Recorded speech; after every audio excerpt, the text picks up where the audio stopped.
All right, we're in Hebrews chapter 8 tonight. Lord willing, we'll get through the whole chapter. I'm not promising anything. Again, I'm not rushing through any of this material because we're getting to the heart of Hebrews. And the closer we get to the heart of Hebrews, and in this section, it can get deep to the point of drowning if we let it. But to rush through it also does us a disservice because we don't get the point. And so we're coming to the heart of Hebrews, and what makes this difficult is that we're separated from 2,000 years. Okay, it's the time factor that makes this a little bit more difficult than what it should be, because it's kind of some foreign ideas to our 21st century minds. And that's just the way it is. When you're dealing with ancient literature, that's going to happen. We've got to get into the shoes, get into the mindset of these first century Christians, and particularly these first century Jewish Christians, and what they would have understood and what they would have known, because that's the original audience. And that's the original audience. And what makes this section very, very difficult for us, being separated by time and culture, is that he gets into the specifics here of the Old Covenant. He gets into the specifics of the Old Covenant and wants to demonstrate to us how that in every single way that the New Covenant of Jesus is better. And so we don't want to get too bogged down in anything to the point where our eyes kind of glaze over and we think, what is the point of this? And we lose the application or get lost in the weeds, as sometimes we say. And so we want to just kind of do a little bit of an overview so that we can pick up on these things as we come to them. And so we're going to be starting to look at the Old versus New Covenant. The New Covenant is better, and he is going to give us about seven points, if you will, in the next few chapters of why the New Covenant is superior to the Old. And so let's go through them just generally as an overview, and so we can pick up these markers as we begin to go through the text. And the first thing is, the New Covenant is based on better promises. It's based on better promises. The New Covenant promises that our sins will be forgiven and forgotten, versus forgiven or just merely forgiven. So it's better promises. There's a better purity, secondly, in the New Covenant. It promises a purity of conscience, not just a purity of the flesh. Not just a physical purity, but a spiritual purity as well. It thirdly offers a better inheritance. It offers an eternal inheritance, not just a temporary inheritance. It shows that Christ enters into a better sanctuary. That is, Christ's work is where? We've already discussed some of this. Christ's work is where? In heaven. I'm pointing, giving away. That's me talking with my hands. Versus the sanctuary of the Old Covenant, which was where? On earth. And so it's a better sanctuary, heaven versus earth.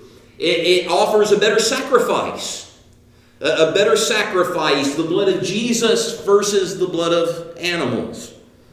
The New Covenant offers, in the sixth place, a better atonement. The atonement under the New Covenant is once and for all. The atonement under the Old Covenant, who remembers? Every year. That Day of Atonement, Yom Kippur.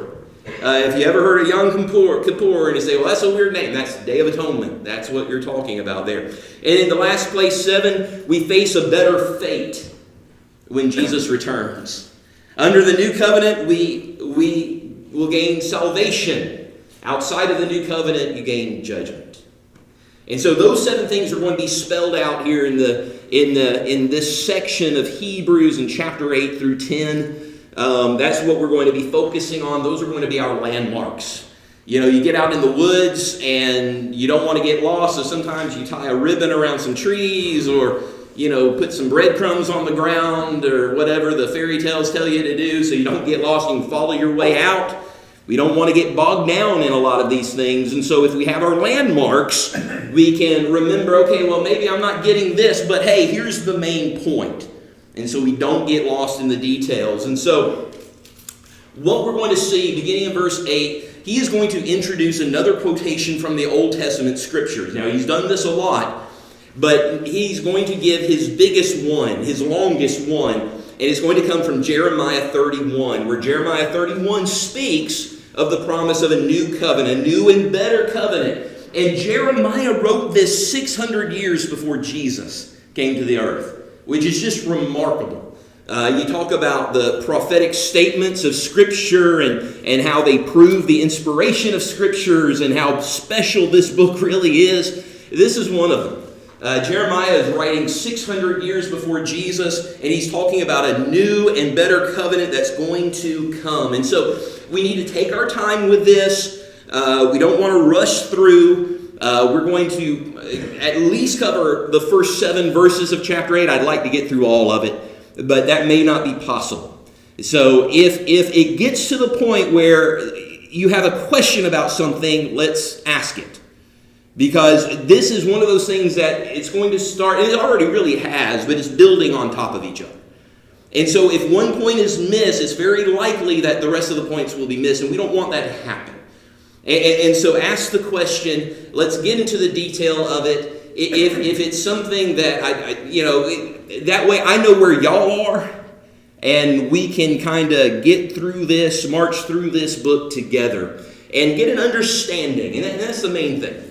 We want to get the understanding and the application, building a deeper faith, anchoring our faith in Jesus and all of the promises and the superiority of Jesus. And that's what we want to do. So we want to wrestle with this, embrace this, and then hopefully be able to apply this. Now, I want you to notice also before we get into the text, and you may have already noticed this, but there's 3 overall themes that keep repeating in this book. And they're repeating for emphasis. You have, first of all, the theme of the purification of conscience. You're going to see the Hebrews writer talk about the purifying of the conscience over and over. You're also going to see, secondly, the certainty of our redemption, the assurance that we can have because of all of this that's going on in the background, all of this that went on before. It helps us to have assurance in our salvation, redemption. And also, thirdly, you'll see this cycle through our access to God. Our access to God, which is really unprecedented under this new covenant. Under the new covenant, it offers something that has never been offered before to this extent. And so this is complex materials, but those are all of our landmarks. And those are all of the points that we're trying to drive home while gaining a better understanding and maybe even asking some of those why questions that sometimes we get and don't quite know how to answer. And so let's begin by reading verses 1 through 7, Hebrews chapter 8, and then we'll go from there. Okay, so beginning in verse 1, now the point in what we are saying is this: we have such a high priest, one who is seated at the right hand of the throne of the majesty in heaven, a minister in the holy places in the true tent that the Lord set up, not man. For every high priest is appointed to offer gifts and sacrifices. Thus it is necessary for this priest also to have something to offer. Now if he were on earth, he would not be a priest at all, since there are priests who offer gifts according to the law. They serve a copy and shadow of the heavenly things. For when Moses was about to erect the tent, he was instructed by God, saying, "See that you make everything according to the pattern that was shown you on the mountain. But as it is, Christ has obtained a ministry that is as much more excellent than the old, as the covenant he mediates is better, since it is enacted on better promises. For if that first covenant had been faultless, there would have been no occasion to look for a second." All right, in chapters 1 through 7, we started out looking at the sonship of Jesus, that is, the relationship that he has with the Father. And then we began looking, because of that relationship, that's one of the aspects that makes him a superior high priest and a superior priesthood. And so chapters 1 through 7 has been really culminating. In verse 1 of chapter 8, we get a summation of those chapters. In chapter 7, we really begin to focus in on that idea of a superior priesthood. A superior priesthood, and specifically beginning to connect the idea of priesthood and sonship. If you remember verse 28 of chapter 7, for the law appoints men in their weakness as high priests, but the word of the oath, which came later than the law, appoints a son who has been made perfect forever. And so we bring together this idea of sonship and priesthood, and now in chapter 8, he's linking that priesthood with what we would call his session. That is, his exaltation and his enthronement. Because Jesus is not just priest, he's also what? King. Enthronement. His glorification, his exaltation, and his enthronement. And so he speaks to Jesus' superior service, his ministry, in these first 5 verses of chapter 5, in a superior sanctuary. And then, beginning in verse 6, we're transitioning to the idea of a superior covenant. Now, his enthronement is that idea that Jesus is enthroned. That is, he's sitting on a what? It's right in the word, right? He's sitting on a throne. And so his ministry, his service as high priest is superior because he's at God's right hand in a heavenly sanctuary. And so he is an enthroned priest. And not only did the high priest of Israel, and this is fascinating, when you go back in under the law and you look at some of the duties, the high priest was never allowed to sit down in the tabernacle or temple. Now think about this. He was never allowed to sit down in the tabernacle, in the temple, much less never sat down on a throne.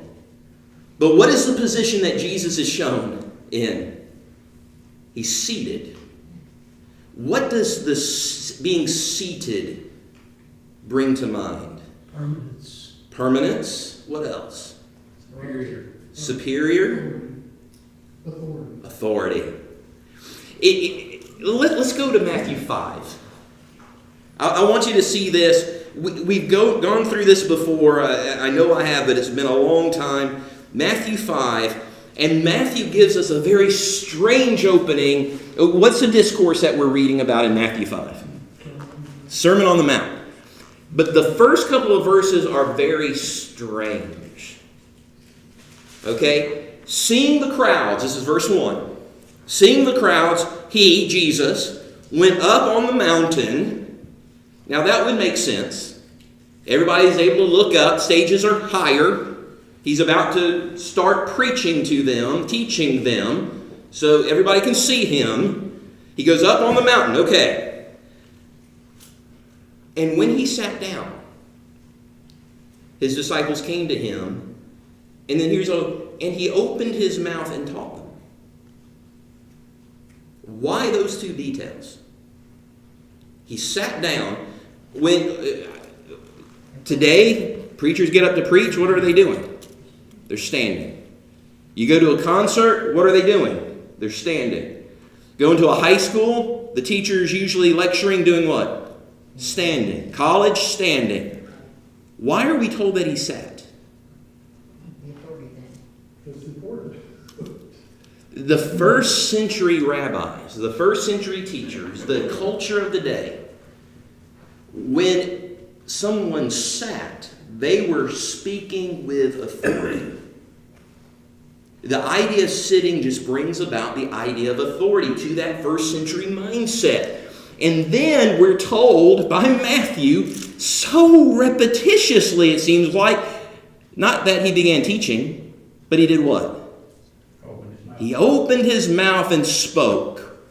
And you know what? 21st century mind, and I'm not trying to be flippant in this, but it's kind of like, yeah. Can't teach by I'm going to teach if I open my mouth, but I don't. Why that detail? Because it's his words, his thoughts.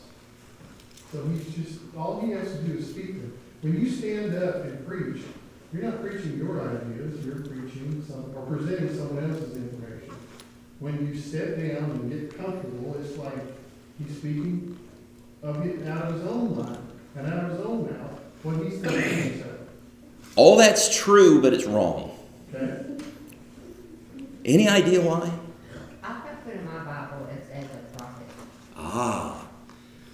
The first century mindset. When the prophets spake, they opened their mouth. He's speaking, but he's speaking by inspiration.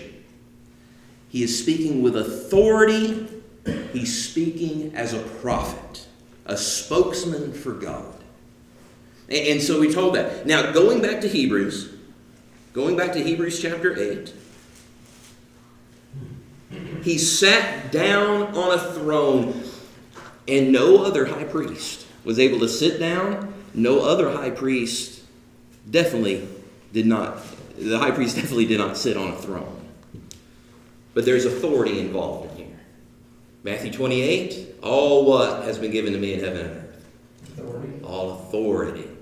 Authority. He has sat down on a throne, and here is a high priest anointed by God to be high priest, anointed by God to be king.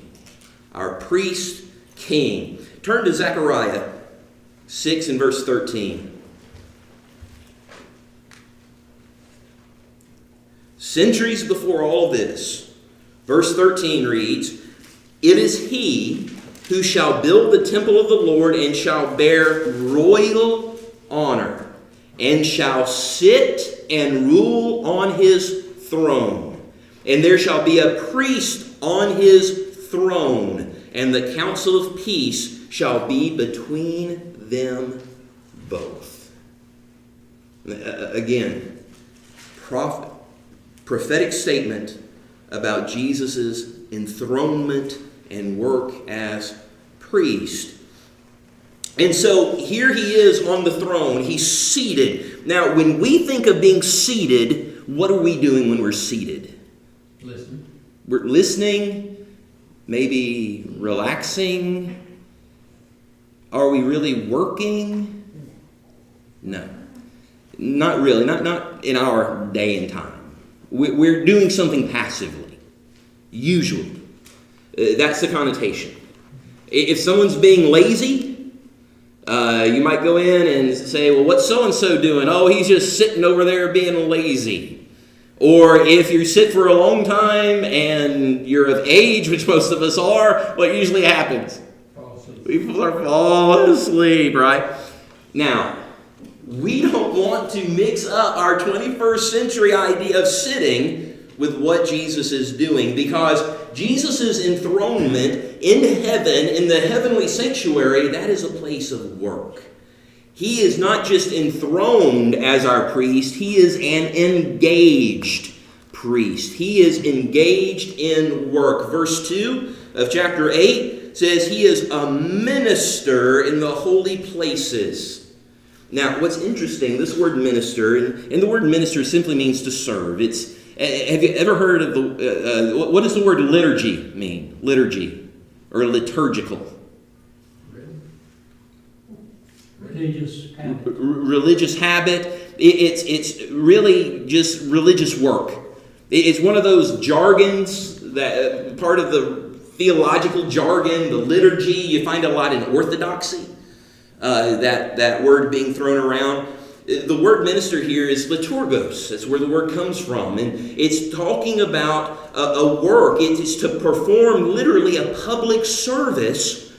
But its usage began to be connected then to religious service in particular. And so you're conducting a public religious service of some kind, usually at your own personal expense. And so right now, at this moment, Jesus is enthroned, but he's also engaged. He is working on behalf of his people. He's working on behalf of his people. And so the atoning work of Jesus, the shedding of his blood, the delivering the blood, that's done. It's finished. But the mediatory work, his work as our lawyer, if you will, his work as our advocate, as our guarantor, that's the primary occupation of Jesus in heaven. And in verse 3, he says, "For every high priest is appointed to offer gifts and sacrifices." Contextually, this is what our author is referring to. The high priest needs something to offer. In other words, Jesus is our high priest, and he has to be doing more than just sitting around marking time for the second coming. He is engaged. He's offering service. Now, the nature of Jesus' offering is really going to be explored in chapter 9. This is almost just a kind of an overview, of a preview, if you will. But, we have to pause and ponder this idea to have this high priest, this great high priest who is engaged on our behalf, who is actively working on our behalf. And I don't know that we get that.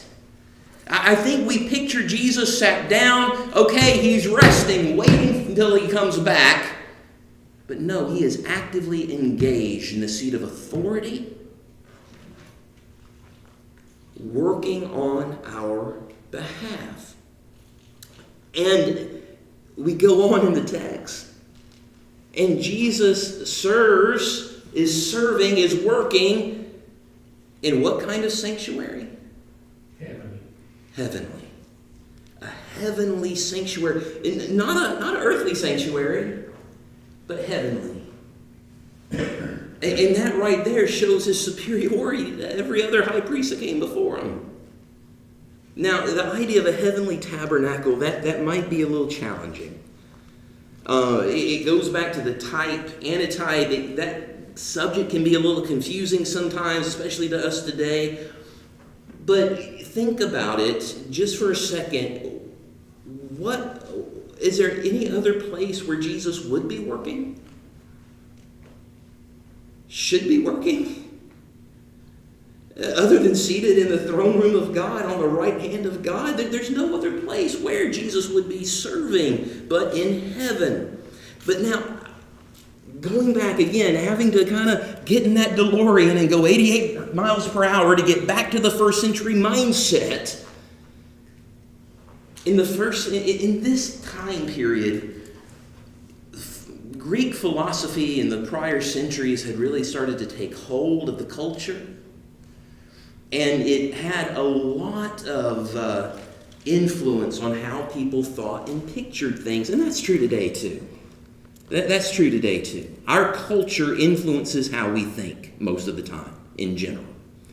And that was true back then.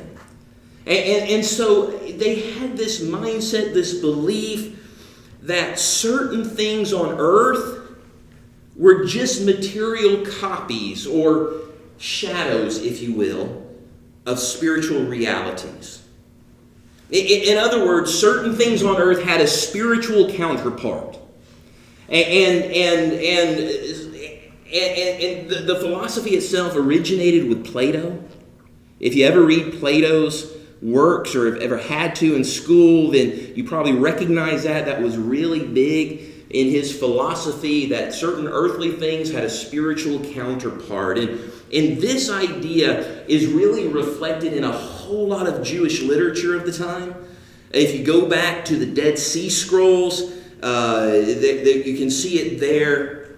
It was just really a lot in the first century. And so you would read about a new Jerusalem and a new temple in the spiritual realm. And in fact, even in Scripture, Galatians 4 and verse 26, Paul refers to the Jerusalem above.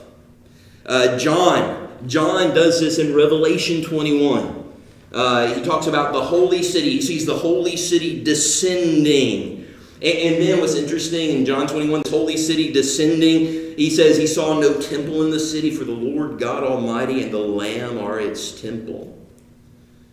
You see, there's no temple in the heavenly city, and that makes sense, doesn't it? There's no temple pictured in the heavenly city. And if we recall that the tabernacle and then later the temple represented God's presence in Israel, then correspondingly, our high priest Jesus is ministering and intercedes on our behalf in God's actual presence, in the Father's presence, because Jesus is in the immediate presence of God. The high priests were on this earthly temple, this fleshly temple, and it was just a representation. God really wasn't there physically. They weren't in the actual presence of God. It was representative, but Jesus is in the heavenly temple. And who is he sitting right next to? The Father himself. And he mediates our case, advocates for us. And so he's not a representative or shadowy way doing this, but actually in the presence of. And again, based on those two things, which is superior? Being in a representative presence or being in the actual presence? And so we see in verse 2, he calls it in the true tent. The true tent. Now, when we think of the word true, if you do that test, there's like a psychological test where you shout out a word and the first thing that comes to your mind, so you say true, and what do you say? False. The true tent is not implying that the tabernacle or the temple was illegitimate. It's not implying it was false or pagan in some way. The implication here, calling the heavenly sanctuary true, the implication here is that it's superior. It's superior. The earthly tent was inferior. So he's an eternal priest. He's serving in heaven. He is at work, engaged on the behalf of his people. His ministry is not going to end, unlike the earthly priest. The earthly priest, that ministry is going to end one day. When is it going to end? Oh, yeah, they're not going to have any more breath. They're going to be buried. They're going to be dead and buried one day. But Jesus is an eternal priest, and his sanctuary is heavenly in a transcendent, unshakable realm. Versus that earthly one. That earthly one, and anything earthly proves to be volatile, doesn't it? Ultimately.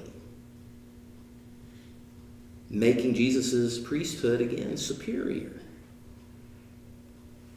Now, this last point, it's underscored by the fact that the Levitical priesthood and the tabernacle and the sacrificial system, all of this, he says, is a copy and shadow. It literally is a shadowy suggestion of what is in heaven.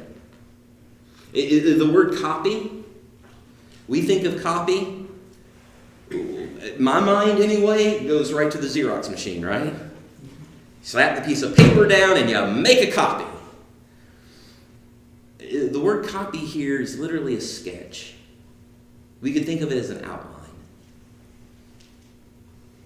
Anybody ever work with blueprints? Blueprints? You can think of this as a blueprint. You take a two-dimensional blueprint, and you kind of have to know how to read them, don't you? But you can kind of look and see a generalized shape. Maybe with time and training, you can kind of picture it in your mind what the finished building's going to look like. But the blueprint isn't the completed three-dimensional edifice, right? It just gives you an idea of it. It kind of points you in the right way. And a sketch or even a 3D model or a blueprint will never really compare to the real thing.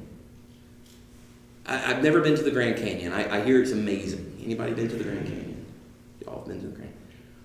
You see a picture of the Grand Canyon, and then you go to that spot where the picture is taken and you look out. Does it really compare? It doesn't compare, does it? There's something about the real thing. Coke knew this. Remember the ad campaign? Coke, the real thing? What's it suggesting by that ad campaign? Every other drink is what? False. It's inferior because it doesn't add up. We're better. We're better. And so here is this incomplete model, a shadow of the heavenly tabernacle. But it's clear enough. It gives us a picture so that it will point to the heavenly, what's coming. But it doesn't give enough detail to be mistaken for it. And so, even though Paul, in context, in Colossians 2 and verse 17, in context, Paul's talking about the feasts and the different kosher laws and the Sabbath day observations, but in Colossians 2:17, he says, these are a shadow of the things to come, but the substance belongs to Christ. And so this idea of copies and shadows, it was very, very popular. It was very, very common in the philosophies of Plato, also of Philo. And in Plato, he writes about something that's called the parable of the cave. In the parable of the cave, he describes people seeing shadows on a cave wall. And they mistake these shadows for reality. And so our author is kind of borrowing this idea in a sense to help his audience see this. It's in a very general sense. But our author, the concept of an earthly versus heavenly sanctuary, this isn't about some philosophical exercise that he's running here. He's not being kind of metaphysical and puzzle-like and riddle-like for just the sake of... No, he is giving us an expression of what our high priest is actually doing on our behalf right now. He's not being philosophical, he's being very theological. And he's being very, very practical and trying to show us this application. Because ultimately he's talking to a group of people who are about to leave the faith. And he's trying to prevent this. And so he's saying, look, this is what's being done on your behalf right now. And he wants them to take the anchor of their faith and plant it right into Jesus so that they will stand in all of these problems that they're facing and all of this persecution that they're facing. And he wants them to have this vivid picture of what Jesus is doing so they won't say, enough, I'm gone. That is what he is doing. And so he's showing this as something that is permanent, yes, but it's extremely profound. And so we have this superior priest, Jesus, seated in a superior position, the right hand of the Father. He's serving in a superior place, the heavenly sanctuary. And it's proof, this is proof that our priest is mediating a superior covenant based on superior promises. In verse 6, if you notice,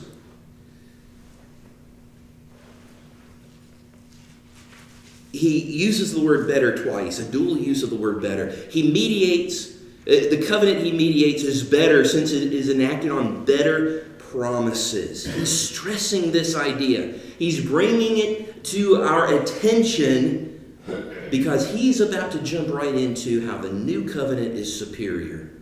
And he is hammering this home as this opening idea of what comprises these superior promises. And so that takes us to 8 through 13. And here we find the longest Old Testament quotation in the book, and it comes from Jeremiah. Let's read, beginning in verse 8. For he finds fault with them when he says, and here's the quote, Behold, the days are coming, declares the Lord, when I will establish a new covenant with the house of Israel and with the house of Judah. Not like the covenant that I made with their fathers on the day when I took them by the hand to bring them out of the land of Egypt, for they did not continue in my covenant. They didn't keep up their end. And so I showed no concern for them, declares the Lord. For this is the covenant that I will make with the house of Israel after those days, declares the Lord. I will put my laws into their minds and write them on their hearts, and I will be their God, and they shall be my people. And they shall not teach each one his neighbor and each one his brother, saying, Know the Lord, for they shall all know me, from the least of them to the greatest. For I will be merciful toward their iniquities, and I will remember their sins no more. In speaking of a new covenant, he makes the first one obsolete. And what is becoming obsolete and growing old is ready to vanish away. Now, this isn't the only place where the New Testament talks about a new covenant. It's not the only place, but the theme is nowhere else fully developed as it is here. So he goes to Jeremiah 31 through 4. And this becomes the springboard, the introductory comments, I guess you could say, for what's coming in chapters 9 and 10. And again, I want you to see he's building on these arguments. It's not just randomly throwing things out. This is building up, very logical, very orderly. He is building on what has come before. And so he says, Jeremiah's "the days are coming," he connects them with the coming of Jesus. In chapter 1 and verse 2, in these last days, he speaks to us through whom? His son. His son. His son. And so this new covenant carries several promises, and the ultimate one, in my humble opinion, is in verse 12. I will remember their sins no more. And this promise is going to dominate the discussion. And it's going to dominate the discussion through chapter 10. He says he found fault with them. There's a controversy about who the them is. Who is the them there? Israel. It's Israel. Ultimately Israel. Some people want to say he found fault with the old covenant. Actually, the controversy really doesn't matter because they're both kind of interlinked. They're both kind of interlinked. The it covenant, or them, the people, God found fault with the old covenant because there was something wrong with it intrinsically, and the problem was who? Israel. It was the people. It was Israel. It was the people. Their hearts were not able to love God. Their subsequent sins made that old covenant ineffective. They could not keep up their part. And that was the point. That was the point. It provided no mechanism, no process to atone entirely for the people's sins, so that their sins would be forgotten or forgiven and forgotten. The law was incapable of restoring what was lost in Eden. Something was lacking. Purposefully. It could not free from the bondage of sin, and that meant access to God was limited. So, as a result, in verse 9, God acknowledged that. He delivered them from Israel. He loved them.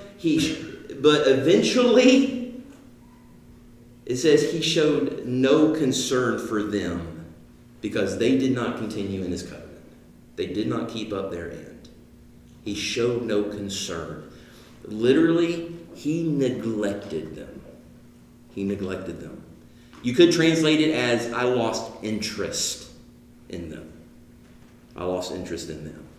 God found himself feeling no concern, showing no attention to his people, and as a result, he allowed the covenant curses, which they were warned, right? They were constantly warned, if you don't obey me, if you don't trust me, this is going to happen. They did not keep up their end of the covenant. And he allowed those covenant curses to take effect and ultimately consume Israel. But 3 promises of the new covenant are outlined here very, very quickly. 3 promises. Verse 10, God would write his law on the hearts of the people. Now, the first covenant was supposed to be written on the hearts of the people. Go back to Deuteronomy 30. It talks about that. They were supposed to be having constant reminders. But most Israelites under the old covenant simply did not take that to heart. He says, I will be their God and they shall be my people. That's not a new development. That's over and over again in the Old Testament. He makes the same claim in Exodus 6. You go back to Leviticus 26. But it's going to be different under the new covenant. Because the people are going to be given a new heart. And on that new heart, the law of God will be written. The word write comes from grapho. You think of graphics. Grapho means to write. This word in particular has epi connected to the beginning. And it's a preposition that means to over or upon, to write upon. It's the idea. Did anybody ever have those wood burning kits as a kid? And so you would take and you would trace something on a piece of, or put a piece of paper over wood, and you would take that little burning thing and trace over it. And what would happen to the wood? It was there permanently, right? That's the word here. That's the word.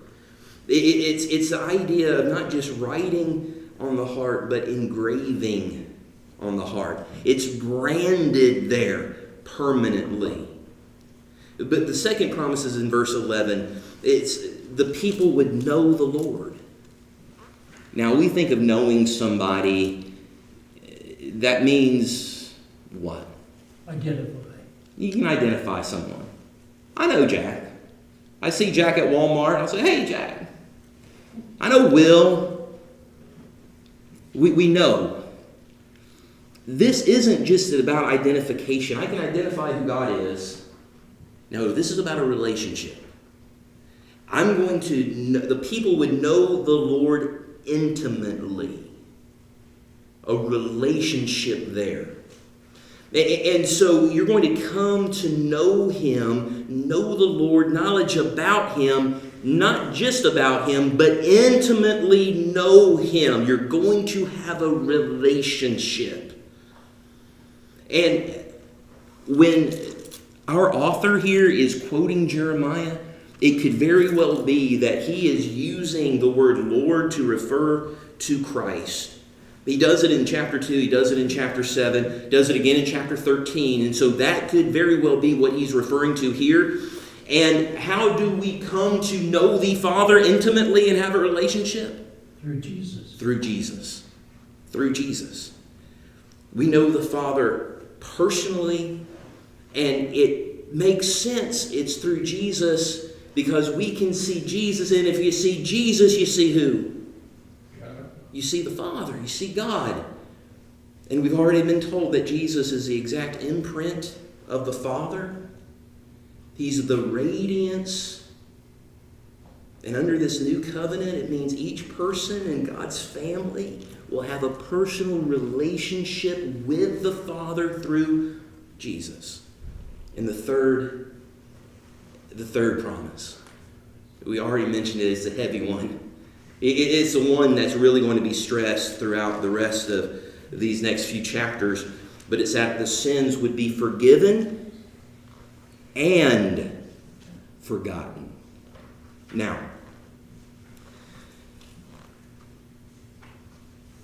what does it mean to remember? How do we use it? We remember something. Ponder, think again, Jack? Recall. To recall something. You lose something. Oh, I know where I put that. And you go find it, right? It's remember.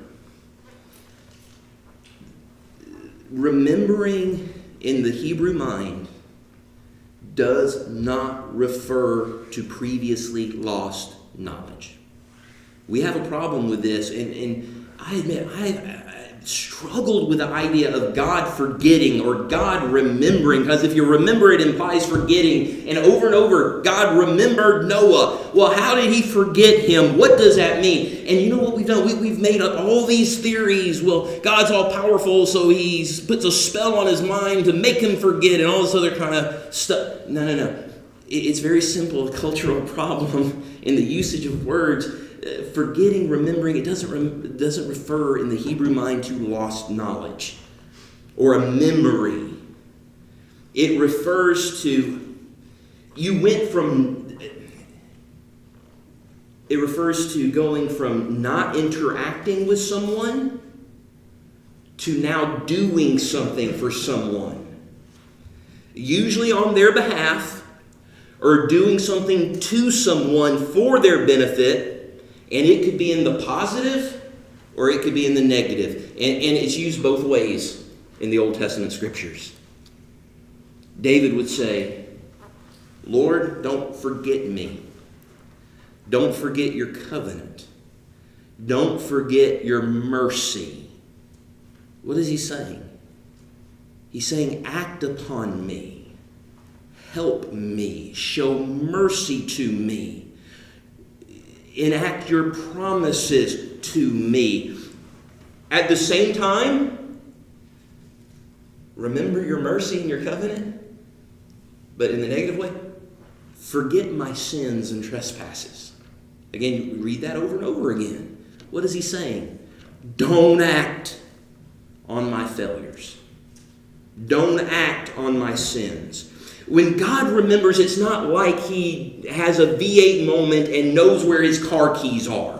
That's not what we're talking about here. When God remembers, God acts. God remembered Noah, and what did he do? Saved him. He began to receive the waters, right? And so we see that example time and time again. And so the idea is he showed no concern formally for his faithless covenant people, but he extends mercy to us. In verse 13 draws the conclusion to kind of all of this and what the main thing the author wants us to get from Jeremiah's prophecy. And it's that the demise of the old law, the old covenant, it's a foregone conclusion. It's made obsolete. Literally, it's become old. It's worn out like a garment. Ever go to your closet and you say, I'm going to wear my favorite shirt, and you look at the shirt, and the shirt's 25 years old, and it's, was hidden behind that leisure suit, and it's frayed at the thing, and it's obsolete, it's old, it's worn out. And so the old, obsolete covenant is now ready to vanish away. Okay, that was a lot. Any comments, questions? Okay. All right. We're literally 1 minute over. So if there's anyone here who needs to be a part of this better new covenant, we want to help you do so. Through obeying the gospel message, hearing, believing, repenting, confessing, being immersed. It may be there's someone here who maybe you've taken for granted the things that Jesus has done for you, is doing for all of us now. And maybe there's things in your life that you're struggling with, need help with. We want to pray with you for you right now. Won't you come? Together we stand and sing. What can